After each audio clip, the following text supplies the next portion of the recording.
Hello, dear student. Myself, Dr. Mahendra Bhise. Today, we will continue our last lecture, Introduction to Botany.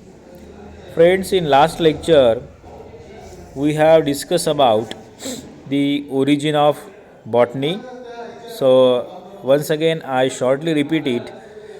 The our subject botany. It's came or it's derived from a Greek noun that is botany, botany. It means herbs or it means plant. So simply the study of plants or plant science, it is known as botany. So it is the this is the branch of biology deals with study of plants with various aspects, and the initiation or pioneer work regarding plant study, it was carried out by Theophrastus.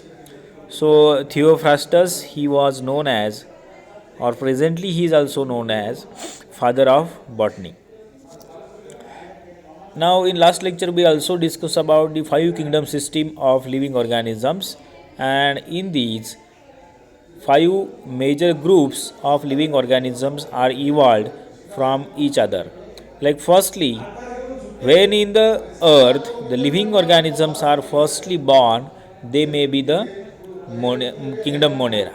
So generally the living organisms from kingdom Monera, they are prokaryotic. They absorb the nutrients from the liquid medium, or simultaneously some of them they are capable for photosynthesis. They were motile and non-motile also, and they can produce asexually only. But after that, the Protista group will be evolved from this kingdom Monera, and in this you can observe the eukaryotic, unicellular to multicellular organisms, and which has the characters as it is in the Monera. After the some or very a large period or very large time span, these three major kingdoms may be evolved from the Protista group. Firstly, that is the plant. Second one is the kingdom Animalia, and third will be kingdom Fungi. And among these, the kingdom Plantae, which is studied under this botany subject. So, if we consider about the plants, various type of plants have been observed, or you can observe at the even at our surrounding environment. So the plants include algae, plants include diatoms, plants include blue-green algae. In the plants, it includes bryophyte, pteridophyte, gymnosperm, and angiosperm. Basically, these are the six major groups which comprises plants. Okay. So friends, in last lecture we also discussed about what is the definition of plant. Plant म्हणजे काय हे सुद्धा आपण last लेक्चरला पाहिले. मग plant म्हटलं की तुमच्या डोळ्यासमोर लगेच हिरव्या रंगाची पानं असतील, त्याला फांद्या असतील, खोड असेल, रूट असेल, म्हणजे मुळं असतील, अशा प्रकारचं स्वरूप किंवा अशा प्रकारचं चित्र समोर तुमच्या डोळ्यासमोर आलेलं दिसतं. But if you consider about the evolution, they are developed from each or another group. Like say for example, firstly on the earth, in the liquid medium or in the water bodies, the cyanobacteria or kingdom, the first two kingdoms may be evolved, kingdom Protista, kingdom Monera, like in the form of cyanobacteria and bacteria. So from these bacteria, the cyanobacteria, which is the first green organisms, it means they contain chlorophyll pigments, they may be evolved in the earth or on the earth. And from this cyanobacteria, म्हणजे या cyanobacteria मग filamentous algae, या algae bryophytes, ब्रायोफाइटपासून pteridophyte, टेरिडोफाइटपासून gymnosperm, angiosperm, अशा वेगळ्या प्रकारचे plants हे जे आहेत ते इव्हॉल्व झाले असावेत असं बऱ्याच ठिकाणी पुराव्यानिशी प्रिडिक्ट केलेलं आपल्याला पाहायला मिळते. मग त्यानंतर आपण लास्ट लेक्चरला पाहिलं की एखादं प्लांट जे असेल तर त्या प्लांटचे किंवा कोणत्याही प्लांटचे महत्त्वाचे कॅरेक्टर्स काय काय असतात. तर यस, पहिलं कॅरेक्टर आहे plants are autotrophic. It means they can synthesize their own food material by the process of photosynthesis. This shows alternation of generation. They reproduce by vegetatively or sexually as well as sexual methods. They consume atmospheric carbon dioxide and they release the oxygen. So, which is the reverse or that is we call as the opposite metabolic phenomenon in the plant rather than the other organisms like human beings and other animals. Then they can recycle the elements, they maintain the water cycle, they serve the food resource for the heterotrophic groups. Now in this today in this slide you can observe some importance of plants. So basically there are lots of importance of the plant. Because of that, plants are the only source of oxygen production and which is very much required for the other organisms. So firstly, see here very few importance we have taken here in the slide. Firstly, plants they fulfill the basic needs like the food, cloth and shelters of human lives. महत्त्वाच्या ज्या काही माणसाच्या मूलभूत गरजा ज्या आहेत, 3 महत्त्वाच्या गरजा या प्लांटकडनंच फुलफिल केलेल्या आपल्याला पाहायला मिळते. जसं की फूड मटेरियल जे आहे आपलं वैयक्तिक असो किंवा इथल्या कुठल्याही ऑर्गॅनिझमचं असू द्या, हे पूर्णपणे फूड मटेरियल जे आहे हे कोणाकडनं फुलफिल केलं जातं आहे, प्लांटकडनंच. किंवा प्लांटवरतीच फूड मटेरियलसाठी डिपेंडंट असलेले आपल्याला आज रोजीसुद्धा सर्व काही ॲनिमल्स किंवा बाकीचे जे काही ऑर्गॅनिझम आहेत ते आपल्याला पाहायला मिळतात. त्याचप्रमाणे क्लॉथसाठी, शेल्टरसाठी सुद्धा प्लांटवरती डिपेंडंट आहे ह्युमन लाईफ. सेकंड इम्पॉर्टन्स आपल्याला सांगता येईल की they produce oxygen. They produce oxygen और they are the only producer of oxygen in the world. बरोबर, जगभरावरती फक्त ऑक्सिजन निर्माण करण्याचं काम किंवा बाहेर सोडण्याचं काम कोण करते? फक्त प्लांट आणि प्लांटचे लिव्स किंवा त्याच्यामध्ये होणारी जी काही फोटोसिंथेसिस रिॲक्शन आहे त्या रिॲक्शनच्या through. Second one is they are only organisms they can consume the carbon dioxide. Okay, हे अशा प्रकारचे ऑर्गॅनिझम आहेत लिव्हिंग ऑर्गॅनिझम की जे कार्बन डायऑक्साईडला कन्झ्युम करतात आणि पर्यायानं ऑक्सिजनला बाहेर टाकतात. बाकीचे इतर सर्व काही ऑर्गॅनिझम हे ऑक्सिजनला कन्झ्युम करतात आणि कार्बन डायऑक्साईड बाहेर टाकतात. They also maintain the climate cool. So through the process of transpiration. Transpiration नावाची प्रोसेस आहे की ज्यामध्ये पाणी जे आहे प्लांट बॉडीमधलं ते प्लांट बॉडीमधलं पाणी वॉटर व्हेपर्सच्या स्वरूपामध्ये इव्हॅपरेट झालेलं आपल्याला पाहायला मिळतं किंवा तिथून लॉस झालेलं पाहायला मिळतो प्लांटच्या एरियल पार्टकडनं. That is we called as the transpiration. आणि मग असं इव्हॅपरेट झालेलं वॉटर मॉलिक्युल्समुळं सराउंडिंग एन्व्हायरमेंट जे आहे ते त्या ठिकाणी कूल राहिलेलं आपल्याला पाहायला मिळेल. बरोबर ना, झाडाच्या सावलीखाली बसलं की आपल्याला थंडगार वाटतं किंवा मग ज्या ठिकाणी झाडं असतील आजूबाजूला तर त्याच्या बाजूलासुद्धा आपल्याला थंडगार हवा पाहायला मिळते उन्हाळ्यातसुद्धा. त्याचं कारण असं आहे की त्यामुळं क्लायमेट जे आहे ते कूल राहते. नंतर आहे बघा, they provide food resource for the herbivores also. Not only the human lifes but other herbivores, grazing animals, जे काही गवत खाणारे जेवढे काही प्राणी आहेत हे सर्व काही प्राणी त्यांचा फूड रिसोर्स म्हणून जे आहे ते प्लांटवरती डिपेंडंट आहे. So plant provide food resource to the herbivores also. Then next important is they can regulate the nutrient cycle or water cycle. बरोबर, वॉटर सायकल असेल, न्यूट्रियंटची सायकल असेल, ही रेग्युलेट करण्याचं काम महत्त्वाचं म्हणजे प्लांट करतात. त्यानंतर दे सर्व as a drugs or medicines. Is very important or economically valuable की बरेचसे काही प्लांट जे आहेत या प्लांटचा वापर ड्रग्ज किंवा औषधी घटक तयार करण्यासाठी किंवा औषधं तयार करण्यासाठी केलेला आपल्याला पाहायला मिळेल. नंतर बघा, increase the beauty of nature. See, आपल्या आजूबाजूला असू द्या, आपल्या घराच्या आजूबाजूला असू द्या किंवा मग एखादं शहर असेल, एखादं काही रस्ता असेल, कुठले काही घ्या, त्या ठिकाणी झाडं लावली जातात. कशासाठी? त्या ठिकाणची ब्युटी इन्क्रीज करण्यासाठी, ऑर्नामेंटेशन वाढवण्यासाठी झाडांची त्या ठिकाणी प्लांटेशन केलं जातं. मग पर्यायानं प्लांट काय करतात? याप्रमाणे ब्युटिफाईंग नेचर त्या प्लांटचं आपल्याला पाहायला मिळतं. वेगळ्या आकाराची, वेगळ्या रंगाची फुलं फानं असणारी जी काही प्लांट आहेत त्याची लागवड विशेष करून या ठिकाणी केली जातील, जेणेकरून एक प्लीझंट नेचर तयार झालेलं आपल्याला पाहायला मिळेल. दे ऑल्सो इम्पॉर्टंट ॲज अ ऑर्नामेंटल पर्पज. जसं की बाग बगीचा असेल किंवा गार्डन असेल किंवा वेगळ्या प्रकारचे काही आणखीन किचन गार्डन असेल, घराच्या आजूबाजूला लावलेल्या कुंड्या असतील, इंडोर प्लांट्स असतील, आउटडोर प्लांट असतील, या सगळ्यांमध्ये ऑर्नामेंटेशन जे आहे किंवा सुशोभीकरण आपण ज्याला म्हणतो मराठीमध्ये, हे वाढवण्याचं काम प्लांटकडनंच केलं जातं. त्यानंतर they also important as a wood material, fuel, furniture and fossil fuel. पहा, लाकडाच्या स्वरूपामध्ये प्लांट महत्त्वाचे आहेत. जळाऊ इंधन जे आहे त्या इंधनाच्या स्वरूपामध्ये सुद्धा लाकडं महत्त्वाची किंवा कोळसा आपण ज्याला म्हणतो. फर्निचर तयार करण्यासाठी लाकडं महत्त्वाची आहेत. आता वेगवेगळ्या प्रकारचं फर्निचर आलं, होम घरामध्ये वापरणारं फर्निचर आलं आणि इतर ठिकाणी आउटडोअर म्हणा, ऑफिशियल फर्निचर असेल, सगळं तयार करण्यासाठी लाकडाचा वापर केला जातो. आणि शेवटी बघा फॉसिल फ्युएल, जसं की आजचं पेट्रोल डिझेल जे आपल्याला मिळतं आहे, हे कशामुळे तर काही हजारो कोट्यावधी वर्षापूर्वी ही जी काही जंगलं आहेत, प्लांट आहेत, ही एका ठिकाणी नॅचरल डिझास्टरमध्ये गाडली गेली आणि त्याचं नंतर मग अनएरोबिक रेस्पिरेशनच्या थ्रू याप्रमाणे क्रूड ऑइलमध्ये फॉर्मेशन झालेलं आपल्याला पाहायला मिळतं आणि त्यापासूनच मग पेट्रोल डिझेल जे आहे ते तयार झालेलं आपल्याला दिसेल.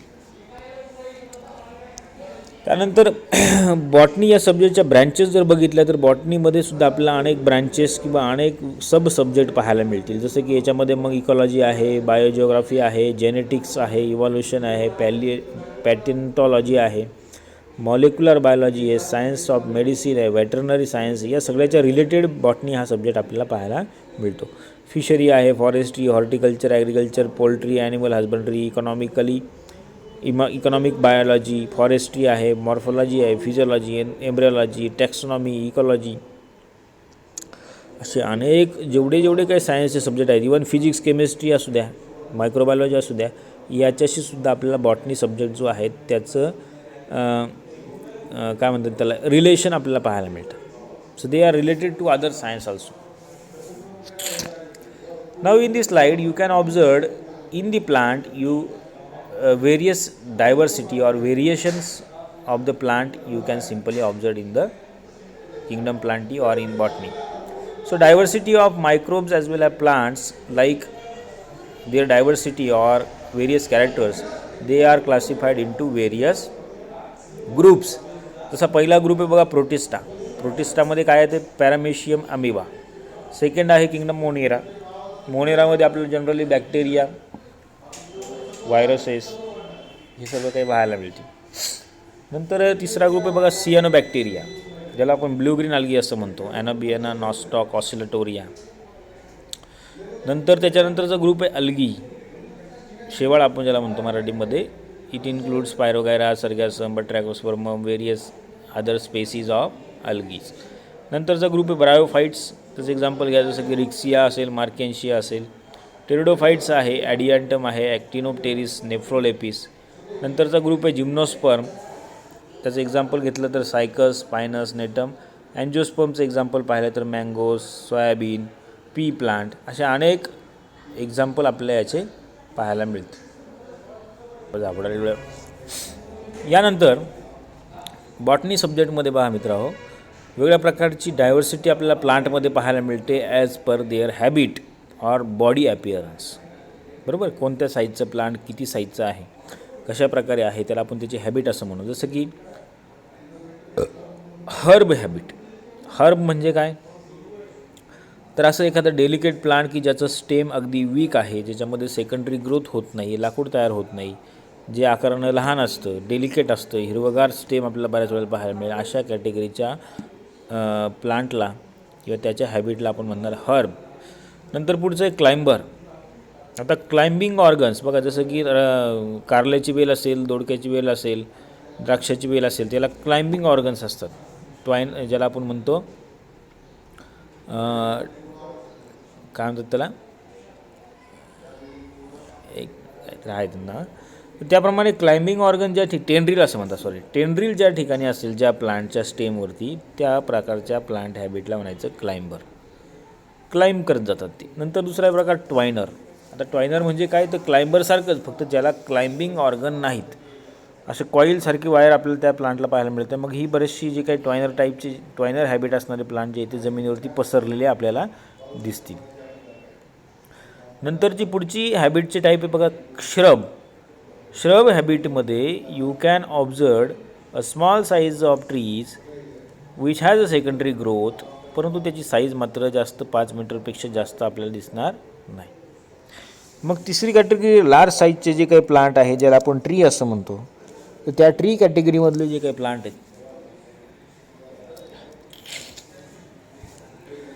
त्याची हाईट जी आहे ती मोर दॅन 5 मीटर असणार आहे.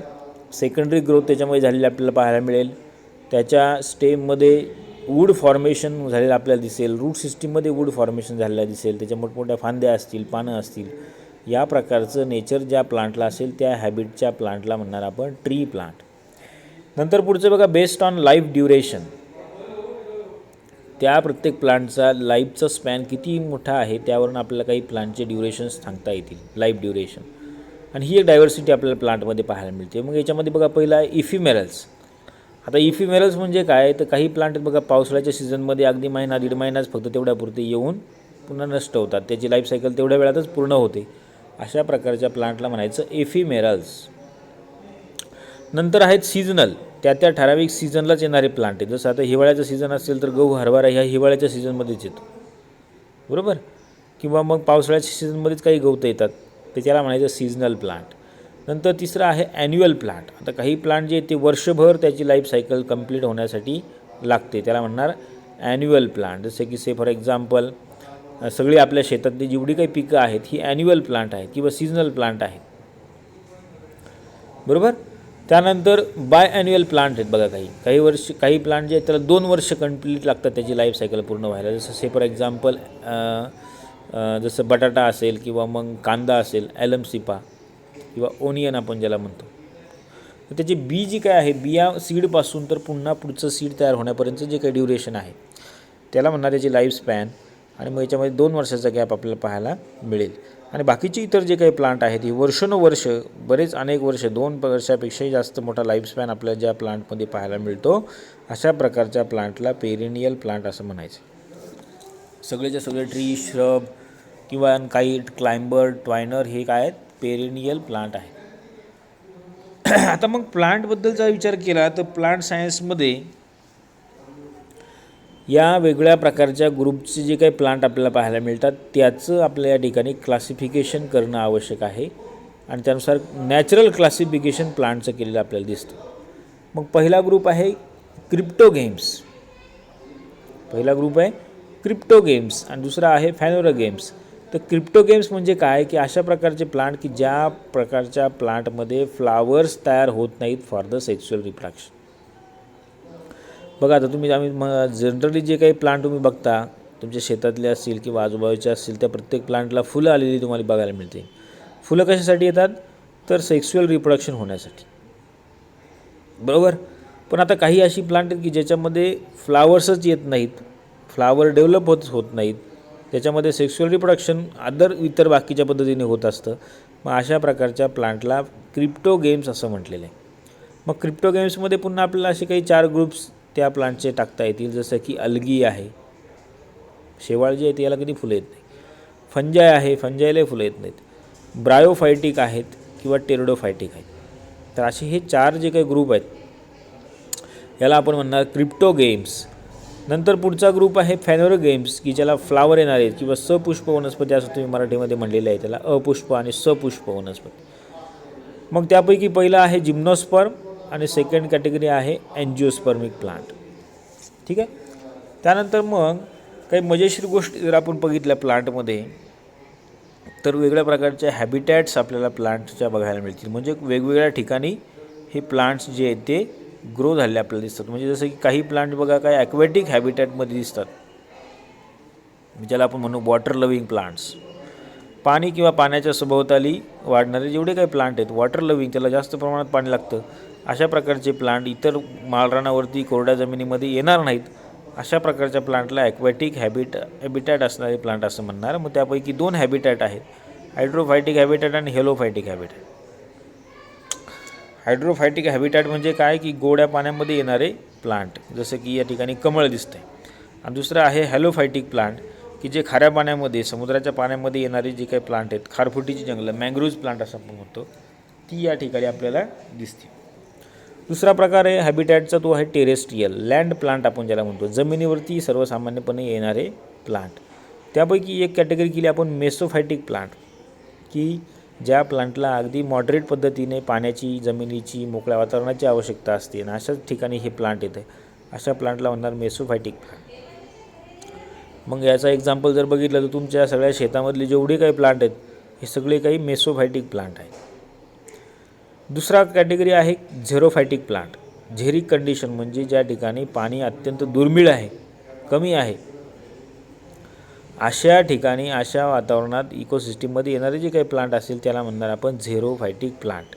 जसे की फॉर एक्झाम्पल कॅक्टस असेल, पाम ट्रीज असतील, काही डेट पाम असेल, किंवा काही आपल्याकडचे येणारे सुद्धा काही प्लांट आहेत, बाभूळ असेल, ही झेरोफायटिक प्लांट आहेत. कण्हेर, ॲलोवेरा आहे, बरेच दिवस पाणी नसलं तरीसुद्धा त्या ठिकाणी ते वाढलेले आपल्याला दिसतात. याप्रमाणे या हॅबिटॅट्स आहेत. हॅबिटचा विचार केला पुन्हा मग अशी सांगितलं आपण, क्लाइंबर, हर्ब, ट्वायनर, श्रब आणि ट्री. पहिल्या फिगरमध्ये बघा, पहिली जी काही फिगर दिली ती आहे ट्वायनरची, त्याला कोणत्याही प्रकारचा क्लाइंबिंग ऑर्गन नाही. सेकंड फिगर आहे इकडे ती हर्ब आहे. मधली फिगर जी आहे ती आहे क्लाइंबर, त्याला क्लाइंबिंग ऑर्गन आहे बघा. नंतर खाली इकडे श्रब दिलेला आहे आणि इकडं आहे ट्री. तर अशा प्रकारच्या प्लांटच्या हॅबिट आपल्याला याच्यामध्ये पाहायला मिळतात. तर यानुसार वेगळ्या प्रकारच्या हॅबिट आहेत. आजच्या लेक्चरला आपण एवढंच बघूया. नंतर नेक्स्ट लेक्चरमध्ये आपण प्लांटचे कोणते कोणते पार्ट असतात, कशा प्रकारे प्लांटची काही इंटरेस्टिंग मॉर्फोलॉजी आहे का, हे आपण नेक्स्ट लेक्चरमध्ये पाहू. Okay, thank you.